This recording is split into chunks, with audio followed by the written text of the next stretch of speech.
என்றும் வாழும் எல்லாம் வல்ல இறைவா, வானதூதரின் மகிழ்ச்சியின் செய்தியால் தூய கன்னிமரியால் இறை வார்த்தையை பெற்றபொழுது ஆண்டவரின் ஆலயமாகி தூய ஆவியின் ஒளியினால் நிரப்பப் பெற்றார்.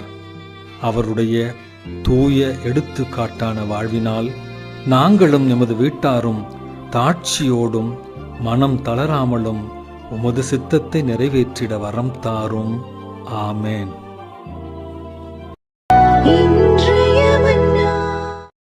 என்றும் வாழும் எல்லாம் வல்ல இறைவா, வானதூதரின் மகிழ்ச்சியின் செய்தியால் தூய கன்னிமரியால் இறை வார்த்தையை பெற்றபொழுது ஆண்டவரின் ஆலயமாகி தூய ஆவியின் ஒளியினால் நிரப்பப் பெற்றார். அவருடைய தூய எடுத்துக்காட்டான வாழ்வினால் நாங்களும் எமது வீட்டாரும் தாட்சியோடும் மனம் தளராமலும் உமது சித்தத்தை நிறைவேற்றிட வரம் தாரும். ஆமேன்.